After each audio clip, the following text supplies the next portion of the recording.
Hello दोस्तों, मैं बादल जयसवाल गीता क्लास में आपका स्वागत है। दोस्तों, जो हमारी रीजनिंग की स्पेशल सीरीज चली हुई थी उसमें हम जो है एक नया चैप्टर आज शुरू करने वाले हैं। बहुत दिन से जो आपकी इस चैप्टर वाइज जो है क्लास नहीं हो रही थी, आपकी शॉर्ट वीडियो आ रही थी।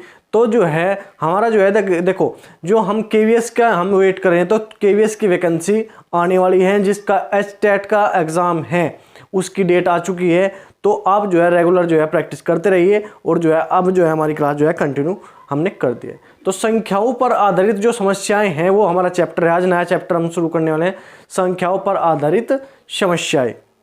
ठीक है, तो ये चैप्टर आज शुरू करेंगे और देखेंगे किस तरह के इसमें क्वेश्चन आते हैं। इंपोर्टेंट क्वेश्चन है, इंपोर्टेंट चैप्टर है। रीजनिंग का आपका जो है कंप्लीट सिलेबस हो जाएगा। केवीएस की आपकी वैकेंसी आने वाली है, इस हफ्ते आ जाओ, अगले हफ्ते आ जाओ। तो उसमें जो है आपको जो है रीजनिंग पूछी जाती है, तो रीजनिंग की आप जो है रेगुलर प्रैक्टिस स्टार्ट कर दीजिए। तो देखते हैं आज का क्वेश्चन हमारा क्या है। क्वेश्चन नंबर हमारा 251 है। 5904627813 ये एक संख्या है में पहला तथा छठा अंक एवं दूसरा तथा सातवां अंक आपस में स्थान बदल लेते हैं। इस प्रकार आगे की श्रृंखला जारी रहती है, तो नई व्यवस्था में दाईं तरफ से चौथा अंक कौन सा होगा। तो ये हमें अंक दिए गए हैं, ये हमें संख्या दी गई है। इसमें कहा कि पहला तथा छठा अंक, पहले अंक को छठे अंक से बदल दो, दूसरे अंक को सातवें अंक से बदल दो, और ये प्रक्रिया इसी प्रकार जो है चेंज करते रहो। उसके बाद जो हमें संख्या प्राप्त होगी उसमें दाईं तरफ से चौथा अंक कौन सा होगा, ये हमसे पूछा है। ठीक है, तो देखें किस तरह हम इस क्वेश्चन को करेंगे।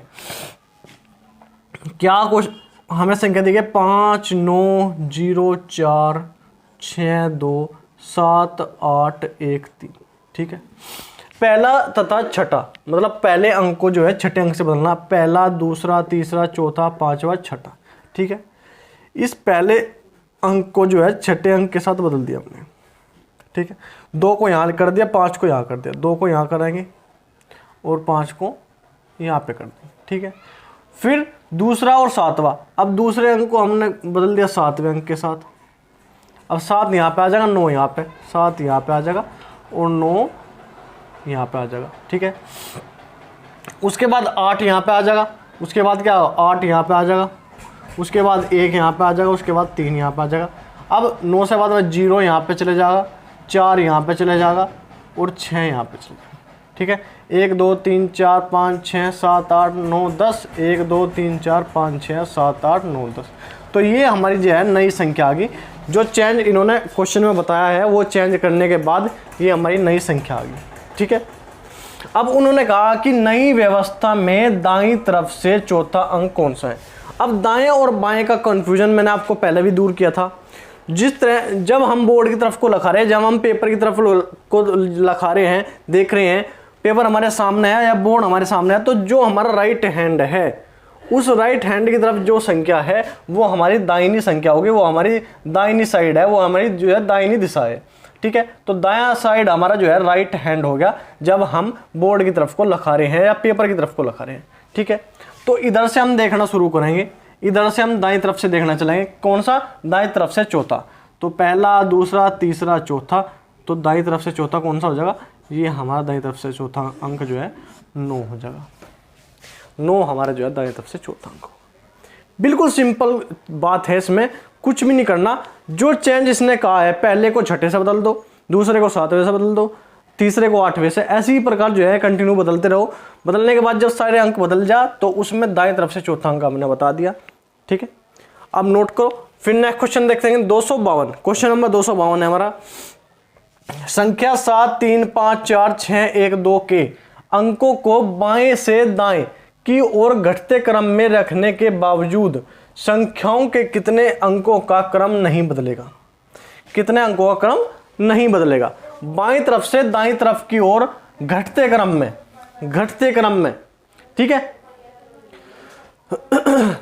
घटते क्रम में हमें बोला गया है। तो घटते क्रम में हम कैसे लिखेंगे? सबसे पहले सबसे बड़ी संख्या, उसके बाद उसके छोटी, फिर उससे छोटी, फिर उससे छोटी, इस प्रकार हमें लिखना है। तो संख्या में दी गई 7 3 5 4 6 1 और 2। अब कहा कि बाएं से दाएं की तरफ, मतलब इस साइड से, बाईं तरफ से, इस साइड से हमें लिखना शुरू करना है और सबसे पहले सबसे बड़ा अंक लिखना है क्योंकि घटते क्रम में लिखना। तो 7 3 5 4 6, 1 में सबसे बड़ा कौन सा है 7, ठीक है। उसके बाद क्या है 6, उसके बाद 5, उसके बाद 4, उसके बाद 3, उसके बाद 2 और उसके बाद 1। तो ये पूछा कि किस अंक का क्रम नहीं बदलेगा। अब देखो 7 यहाँ पे है, यहाँ पे है 7, तो 7 का क्रम नहीं बदला। अब 6 और 3 अलग अलग है, 5 यहाँ भी 5 है, यहाँ भी 5 है, 5 का क्रम नहीं बदला, ठीक है। 4 का क्रम नहीं बदला, 4 बिल्कुल सेम टू सेम जगह है। 6 का बदल गया, सॉरी 6 का 3 का बदल गया, 1 2 का बदल गया, 2 का 1 का बदल गया। तो कितनी संख्या है ये हमारी 7 5 और 4, ये कितनी संख्या है 3 ऐसी संख्या है जिनका क्रम नहीं बदला, जो बिल्कुल सेम टू सेम जगह है, जहां पहले थी वहीं अब है, ठीक है। बस ये हमसे जो है क्वेश्चन पूछा था, तो आप नोट करो, फिर नेक्स्ट क्वेश्चन हम देखते हैं।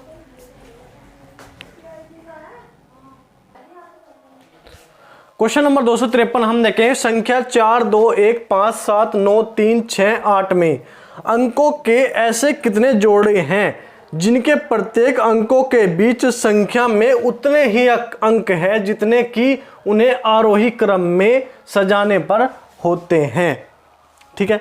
ये हमें संख्या हमें दी गई है 4 2 1 5 7 9 3 6 8 में अंकों के ऐसे कितने जोड़े हैं जिनके प्रत्येक अंकों के बीच संख्या उतने ही अंक है, संख्या में उतने ही अंक है जितने कि उन्हें आरोही क्रम में रखने पर होते हैं।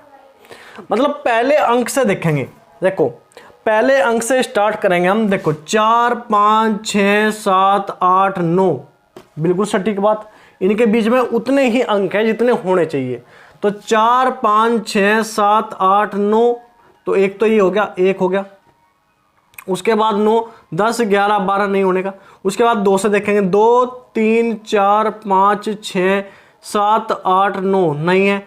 1 2 3 4 5 6, एक ही हो गया, एक तो हो गया 4 से 9, एक हो गया 1 से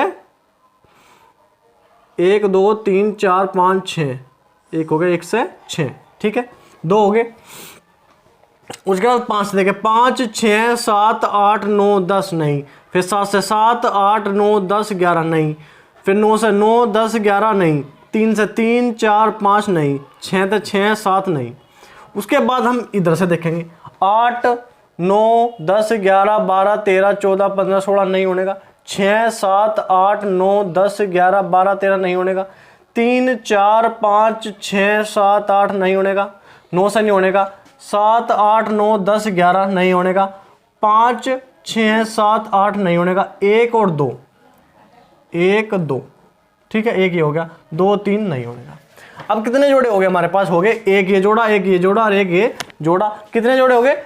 3 ऐसे जोड़े हैं, 3 ऐसे युग्म हैं, ठीक है। क्या पूछा? जोड़े हैं, कितने जो ऐसे जोड़े हैं जिनके प्रत्येक अंकों के बीच उतने ही अंक हैं जितने कि उन्हें आरोही क्रम में लिखने पर होने चाहिए। आरोही क्रम मतलब बढ़ते क्रम में, मतलब 4 5 6 7 8 9 हो गया, 1 2 3 4 5 6 हो गया, 1 से 2 तक हो गया। तो ऐसे 3 ही इस संख्या में जोड़े हैं जिनको आरोही क्रम में रखने पर उनके बीच में इतने ही अंक आएंगे जितने नॉर्मली आरोही क्रम में रखने पर आने चाहिए। तो इतने कितने जोड़े हैं? इसे हमारे पास 3 जोड़े हैं, ठीक है। उसके बाद क्वेश्चन नंबर 254 हम देखेंगे, संख्या 5 2 3 6 9 7 8 में ऐसे कितने अंक हैं जिनका स्थान अपरिवर्तित रहता है जब उनको बढ़ते क्रम में आरोहित किया जाता है। बढ़ते क्रम में आरोहित किया जाता है। संख्या हमारे पास क्या है? 5 2 3 6 9 7 8। अब इसे बढ़ते क्रम में हम लिखेंगे। बढ़ते क्रम में मतलब पहला सबसे छोटा, फिर उससे बड़ा, फिर उससे बड़ा। तो सबसे छोटा अंक कौन सा है इसमें? 2। सबसे छोटा अंक है इसमें 2। फिर उसके बाद कौन सा? 3। फिर 3 के बाद कौन सा? 5। फिर 5 के बाद कौन सा? 6। 6 के बाद 7। 7 के बाद 8 और 8 के बाद 9। तो ये हमारा हमने लिख दिया है बढ़ते क्रम में। किसमें? बढ़ते क्रम में। ये लिखा हमने बढ़ते क्रम में, ठीक है। अब ये कहा कि बढ़ते क्रम में लिखने के बाद ऐसे कितने अंक हैं जिनका स्थान अपरिवर्तित, चेंज नहीं हुआ। तो 2 का भी चेंज हो गया, 5 भी चेंज हो गया, 2 की जगह भी 3 आ गया, 3 की जगह 5 आ गया, 6 की जगह 6 ही है, एक तो ये चेंज नहीं है, 9 की जगह 7 आ गया, 7 की जगह 8 आ गया, 8 की जगह 9 आ गया। तो कितने अंक है? केवल एक अंक हमारा ऐसा है, कौन सा? 6, जोन सा हमारा जो है चेंज नहीं हुआ, अपरिवर्तित नहीं हुआ। ठीक है, अपरिवर्तित नहीं हुआ, नहीं अपरिवर्तित रहता है, मतलब परिवर्तन उसमें कोई नहीं हुआ, 6 ही एक ऐसी संख्या है। ठीक है, नोट करो। फिर नेक्स्ट क्वेश्चन देखते हैं। क्वेश्चन नंबर 255 है हमारा। 8, 3, 1, 4, 6, 7, 5, 9 संख्या में पहले तथा पांचवें, दूसरे तथा छठे इसी प्रकार आगे भी परिवर्तन किया जाए तो नई व्यवस्था में दाएं से तीसरा अंक कौन सा होगा? संख्या हमें दी गई है, अंक हमें दिए गए 8, 3, 1, 4, 6, 7 और 5, 9। तो हमें परिवर्तन करना है पहले से पांचवें में। पहले से पहला ही है, पहला, दूसरा, तीसरा, चौथा, पांचवा। पहले से पांचवें में चेंज करना है, दूसरे से छठे में चेंज करना है, दूसरे छठे में, तीसरे से सातवें में और चौथे को आठवें में जो है चेंज कर देना है। मतलब संख्या में जहाँ पहला है वहाँ पे चौथा आ जाएगा, सॉरी पांचवा। तो पांचवा कौन सा है? 6, यहाँ पे 6 आ जाएगा और यहाँ पे क्या आ जाएगा? 8। फिर यहाँ पे क्या होगा? 7। फिर यहाँ पे क्या होगा? 5। यहाँ पे आओगा 9। उसके बाद 8 के बाद यहाँ पे 3 आओगा, 1 आओगा और यहाँ पे 4। तो इस प्रकार हमने चेंज कर दिया है, ये संख्या हमने पूरी चेंज कर दी। पहले को छठे से, दूसरे को सातवें से, तीसरे को आठवें से, इस प्रकार जो हमने संख्या को चेंज कर दिया। अब पूछा व्यवस्था में नई जो व्यवस्था बनी है, नई जो संख्या हमारी बनी है, इसमें दाएं से तीसरा अंक, दाएं से कहा तो अपने राइट हैंड से हम देखेंगे दाएं से तीसरा अंक कौन सा है? पहला, दूसरा और तीसरा। तो दाएं से तीसरा अंक हमारा क्या है? 3 है। दाएं से तीसरा अंक हमारा क्या आ जाएगा? 3 ही हमारा आंसर हो जाएगा। तो क्वेश्चन आज के लिए इतने ही है, बहुत ही इंपॉर्टेंट और सभी एग्जामों में, एक एग्जाम में नहीं, टीचिंग एग्जाम हो या आपका कोई भी एग्जाम हो, तो उसमें जहां भी आपको रीजनिंग पूछे जाते हैं सभी जगह ज़्यादातर आपको जो है एक, देखो रीजनिंग के चैप्टर ऐसा है कि ज़्यादातर आपको जो है सभी चैप्टर से एक दो क्वेश्चन आपको देखने को मिल जाएंगे। अगर आपके 15 भी क्वेश्चन आते हैं तो एक एक क्वेश्चन भी आपको देखने को मिला, तो जब भी जो है सभी चैप्टर से आपको क्वेश्चन मिलेंगे, छोड़ना कुछ नहीं है। तो आप पूरी जो है इस रीजनिंग को देखते रहिए, क्योंकि KVS की वैकेंसी जो है जल्द ही आने वाली है। और जिसका टेट का एग्जाम है, HTET का, वो भी उसकी डेट आ चुकी है। तो ठीक है, आज के लिए इतना ही है। क्वेश्चन आपका जो है लगातार आप रिवीजन करते रहिए। आज के लिए इतना ही है, देखते हैं नेक्स्ट वीडियो में, नेक्स्ट क्लास में। तो ठीक है, आज के लिए इतना ही। अगर वीडियो आपको अच्छी लग रही है, डिस्कशन आपको अच्छा लग रहा था, वीडियो को लाइक करो, चैनल को सब्सक्राइब करो और कमेंट करके जो बताएगा वीडियो आपको कैसी लग रही। तो ठीक है, आज के लिए इतना ही। धन्यवाद। जय हिंद।